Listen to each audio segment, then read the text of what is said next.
ان کو روتا دیکھ کر یقین کریں میرا اپنا دل اتنا پھٹ رہا تھا کہ مجھے اپنے سارے جو ہیں غم دوبارہ سے یاد آ رہے تھے، کیونکہ میرے 2 بھائیوں کی ڈیتھ ہوئی ہے۔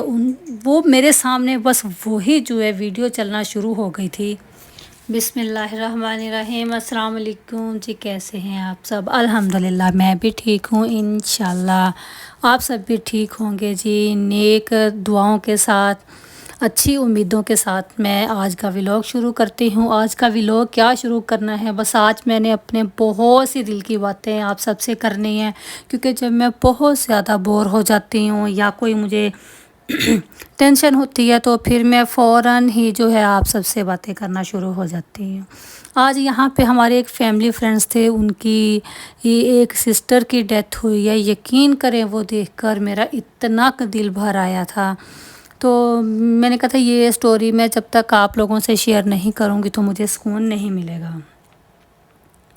وہ بیچاری ہاسپٹل میں تھی، اس کو کینسر تھا اور وہ اس کی طبیعت اس قدر بگڑ چکی تھی کہ اس کے گھر والے جو ہیں اس کے لیے اتنی استغفار کر رہے تھے کہ یا اللہ اس ہمارے پیارے کو یا تو آپ اپنے پاس بلا لیں یا اس کو صحت یاب کر دیں۔ میں کہتی ہوں یہ دعا انسان تب کرتا ہے جب بالکل بے بس ہو جاتا ہے، مگر کون ہے جو اپنے پیاروں کے لیے ایسے دعا کرے گا کہ یا اللہ اس کو اپنے پاس بلا لیں، کیونکہ اس وقت ہم سے وہ تکلیف نہیں دیکھی جاتی اپنے پیارے کی کہ یہ اتنی تکلیف میں ہے، تو بس اس کا یہی ہوتا ہے کہ یا اللہ اس کی تکلیف ختم کر دے کسی طرح بھی۔ کسی کا دل نہیں چاہتا کہ وہ ہمیں چھوڑ کر جائے، مگر اس کی تکلیف بھی جو ہے برداشت نہیں ہوتی۔ تو اس بیچاری کو ڈاکٹر نے کہہ دیا تھا کہ وہ اب بس بالکل اس کا اینڈ چل رہا ہے، کیونکہ میں اس کی سسٹر سے ملی ہوں تو وہ اتنا رو رہی تھی، کہہ رہی تھی میری سسٹر کے پاس صرف 2 ڈیز ہیں اس دنیا میں۔ وہ 2 ڈیز بھی کیا تھے اس کے لیے، بس وہ دعائیں کر رہے تھے اس کے اچھے کے لیے کہ یا اللہ جو اس کے لیے اچھا ہے اس کے حق میں بہتر کر دے، اور اتنے بے بس تھے، اتنے بے بس تھے۔ یقین کرے میرا دل چاہتا تھا کہ بس میں کچھ کر سکوں ان کے لیے تاکہ یہ تھوڑے ریلیکس ہو جائیں، مگر کون ہے جو اللہ کے سوا کچھ کر سکتا تھا۔ بس ایسے ہی 2 دن ان کے گزرے اور اس بیچاری کی ڈیتھ ہو گئی۔ تو میرا تو خیال ہے کہ گھر والوں کو شکر ادا کرنا چاہیے تھا کہ ان کا اپنا اتنی تکلیف میں تھا کہ دیکھا نہیں جاتا تھا، کوئی ہوش نہیں تھی اسے۔ تو جناب اس کے بعد میں اپنے ہی دیکھیں، کسی کا جب جاتا ہے تو کسی کے دکھ کو انسان نہیں روتا، انسان اپنے ہی دکھ کو روتا ہے۔ جب اس بچی کی کنڈیشن میں نے یہ دیکھی تو مجھے اپنے ہی بھائی یاد آ گئے، کیونکہ میرا ایک بھائی جو ہے بڑا ہاسپٹل میں تھا، تب میں بھی اتنا ہی پریشان تھی کہ یا اللہ ان کو صحت یاب کر دے۔ میں ہر ٹائم راتوں کو جاگ جاگ کر، دن میں ہر ٹائم رو رو کر میں اللہ سے دعا کرتی تھی کہ یا اللہ میرے بھائی کو صحت یاب کر دے۔ مگر اللہ تعالیٰ نے جس انسان کو دنیا میں بھیجا ہے اس کو واپس بھی بلانا ہوتا ہے، مگر ہم اس بات پر ایگری نہیں ہوتے کہ ہم اپنے کسی پیارے کو جو ہے واپس بھیجیں۔ ہم اسے اتنا اب دل لگا بیٹھتے ہیں، یہ امانت ہوتی ہے اللہ تعالیٰ کی کہ جو اس نے واپس لینی ہی ہوتی ہے، ہم کس طرح امانت میں خیانت کر سکتے ہیں۔ بس یہ ایسے ہی پار پار میرے ذہن میں جو ہے اپنے بھائیوں کی یاد آ رہی تھی۔ پہلے میرے چھوٹے بھائی کی ڈیتھ ہوئی تھی، اس کے بعد بڑے بھائی کی ڈیتھ ہوئی، بس ایسے ہی ہر پل میرے ذہن میں وہی گھوم رہا تھا کہ دیکھیں میرے ساتھ ایسے ہوا تھا، آج ان کے ساتھ ایسے ہوا ہے، یا اللہ کسی کے ساتھ ایسا نہ کر۔ مگر موت جو ہے یہ بھی ایک بہانہ ہوتی ہے، اگر بہانہ نہ ہو تو پھر ہم کیا کہیں کہ موت کیسے آئی۔ اس لیے اللہ تعالیٰ نے کسی نہ کسی طرح یہ بہانہ رکھا ہوا ہے کہ فلاں کی موت فلاں طریقے سے ہوئی، فلاں کی موت فلاں بیماری سے ہوئی۔ تو جناب بہت سے لوگ ایسے ہیں جو کہ بہت بڑی بڑی بیماریوں سے لڑ کر بھی صحت یاب ہو جاتے ہیں، تو ان کی زندگی اور آگے اللہ نے دی ہوتی ہے تو وہ صحت یاب ہو جاتی ہے۔ جن کی زندگی یہیں پہ سٹاپ ہونی ہوتی ہے تو اللہ تعالیٰ ان کو جو ہے اپنے پاس بلا لیتا ہے، مگر اب ہمیں بھی اس بات کو مان لینا چاہیے کہ ہم نے ایک دن واپس جانا ہے۔ یہ بس ہمارے کرنے کی باتیں ہیں، جب ہمارے اوپر وقت آتا ہے نا تو پھر ہم جو ہے بالکل بدل چکے ہوتے ہیں۔ ہم کہتے ہیں نہیں یا اللہ ایسا نہ کر۔ اللہ تعالیٰ نے ہمارے جو ہے زندگی جو ہے مقرر کی ہوئی ہے کہ آپ کی اتنی زندگی ہے، اس ٹائم پر جو ہے آپ نے واپس آنا ہے۔ بس ہم یہ سوچتے نہیں ہیں، ہم دنیا کے کاموں میں لگے ہوئے ہیں، مگن ہیں ہم دنیا کے کاموں میں، ہمیں پتہ ہی نہیں ہے کہ ہم دنیا میں کرنے کیا آئے ہیں۔ نفسا نفسی کا دور ہے۔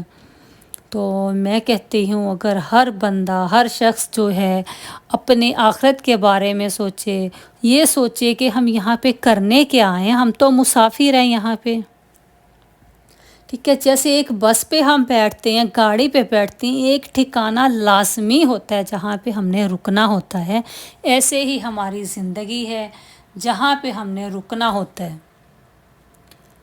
اگر کوئی اچھا مل جائے تو ہم کہہ دیتے ہیں کہ ہمارا سفر جی بہت اچھا گزرا، اگر کوئی اچھا نہ ملے تو کہہ دیتے ہیں کہ اچھا نہیں گزرا۔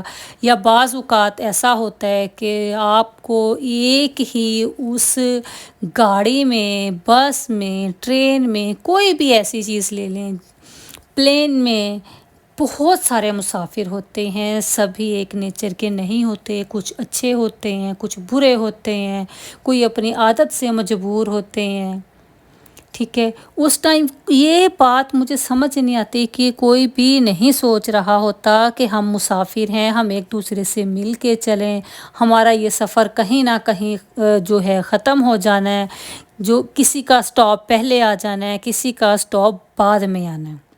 یہی زندگی ہے، کسی نے پہلے چلے جانا ہے، کسی نے بعد میں چلے جانا ہے، کسی کو نہیں پتہ کہ کس کا کتنا ٹائم جو ہے مقرر کیا گیا ہے۔ بس آج میں بہت سیڈ تھی، تو اس لیے میں نے یہ ویڈیو بنانا شروع کی۔ حالانکہ آپ لوگوں نے دیکھا ہوگا کہ میری ویڈیوز ایسی نہیں ہوتی، میں کہتی ہوں کہ سیڈنس تو ہر بندے کے پاس ہے، ہیپی رکھنے کے لیے کوئی ویڈیو ہونی چاہیے، بٹ میں آج اپنے آپ کو سیٹسفائیڈ کرنا چاہ رہی تھی، کوئی بات کر کے، کسی سے اپنے دل کی بات شیئر کر کے، تو اس لیے میں نے جو ہے یہ بات آپ سے شیئر کی۔ میں نے کہا چلے میں بھی تھوڑی ریلیکس ہو جاؤں۔ تو جناب میں نے آج کے جو ولاگ میں ہے اتنا جو ہے خاص کچھ بھی نہیں میں کر رہی، کیونکہ کوکنگ جو ہے میں کر چکی تھی، اور کھانا بھی جو ہے بس ایک ہی میں نے ڈش بنانی تھی، تو وہ بھی میں آگے آپ کو دکھاؤں گی کہ جو میں بنا رہی ہوں۔ بس میری آپ سب سے یہی ریکویسٹ ہے کہ آپ اپنے آپ کو اور دوسروں کو خوش رکھنے کی کوشش کریں، کیونکہ یہ جو چھوٹی سی زندگی ہمیں ملی ہے نا اللہ تعالیٰ کی طرف سے، یہ بہت بڑی نعمت ہے، بہت بڑا میں کہتی ہوں۔ اللہ تعالیٰ نے ہمیں ایک تحفہ دیا ہوا ہے، جیسے ہم کسی کے دیے ہوئے اچھے تحفے کو سنبھال کر رکھتے ہیں نا، ہم اس زندگی کو سنبھال کر چلیں۔ کیسے سنبھلے گی؟ کہ جس طریقے سے اللہ تعالیٰ نے ہمیں کہا ہے کہ آپ لوگ اپنی زندگی گزاریں، ہمیں اس طریقے سے ہی اپنی زندگی گزارنی چاہیے۔ یہ دوسروں کو دکھ تکلیفیں دے کر زندگی گزارنا وہ زندگی نہیں ہے۔ یہ صرف آپ کی جو ہے ذہن کی سیٹسفیکشن ہے تھوڑی سی، کہ جی دوسروں کو نیچا دکھا کر ہم اونچے ہو جائیں، یہ صرف اور صرف آپ تک ہے، مگر اس میں اللہ تعالیٰ بالکل بھی راضی نہیں ہے۔ اللہ تعالیٰ اسی میں راضی ہے کہ دوسروں کو خوش رکھو، اس میں اللہ تعالیٰ خوش ہے، اور آپ بھی اسی میں خوش رہ سکتے ہیں۔ بس چھوٹی چھوٹی باتوں کو جو ہے ہم دوسروں کے دل پر لگائیں گے تو وہ بہت بڑی بن جائیں گی، اگر ہم ان کو اگنور کر دیں گے تو یہی ہمارے لیے بہتر ہے، مگر اگنور کرنا بھی بہت مشکل ہو جاتا ہے۔ تو جناب یہ تھی میری آج کی سیڈ سی باتیں، یہ تھی میرے دل کی باتیں، اور یہاں پہ میں بنا رہی ہوں چکن، اور ساتھ ساتھ میں چائے پی رہی ہوں، کیونکہ میں جب سارا دن کام کر لوں تو میں بہت زیادہ تھک جاتی ہوں۔ جب تک میں چائے نہیں پیتی تو میری زندگی میں جو ہے نا سکون نہیں آتا۔ تو ساتھ ساتھ دیکھیے میں ایک کام نہیں کری، ملٹی ٹاسک ہوتے ہیں جو میں کر رہی ہوتی ہوں، کھانا بھی بنا رہی ہوں، چائے بھی پی رہی ہوں، ساتھ ساتھ جو ہے میں کچن میں کلیننگ بھی کر رہی ہوں، کیونکہ ٹائم شام کا ہو چکا ہے، سب نے کھانا کھانا ہے۔ میں کہتی ہوں کہ سارے کام ہو جائیں اور بس میں جلدی سے سکون کروں، ریسٹ کروں۔ مجھے تب تک سکون نہیں ملتا جب تک میرے سارے کام نہ ہو جائیں۔ تو عشر کا بھی پھر سپارے کا ٹائم ہوتا ہے، اسے بھی میں نے دیکھنا ہوتا ہے، اور اس کی اسٹڈی کا بھی ٹائم ہوتا ہے۔ تو عشر کو بھی بھوک لگ رہی تھی، یہ کہہ رہا تھا ماما جی میں نے کچھ کھانا ہے۔ میں نے کہا چلیں تھوڑے سے کوکیز کھا لیں، کھانا ریڈی ہو رہا ہے، پھر آپ کھانا کھائیے گا۔ تو اس لیے عشر جو ہے یہاں پہ کوکیز کھا رہا ہے۔ آج عشر کا کافی زیادہ کام تھا، اس نے آ کے کافی حد تک جو ہے کمپلیٹ کر لیا تھا، اور تھوڑا سا رہ گیا تھا۔ میں نے کہا کہ کھانا کھانے کے بعد آپ یہ اپنا جو کام ہے یہ کمپلیٹ کر لیجئے گا، تھوڑی دیر کے لیے آپ بھی ریسٹ کریں اور میں بھی ریسٹ کر لیتی ہوں۔ تو جناب یہ تھا میرا چھوٹا سا جو ہے ایک ولاگ، چھوٹی سی میرے دل کی بات۔ دعاؤں میں یاد رکھیے گا، اجازت دیجیے، اللہ حافظ۔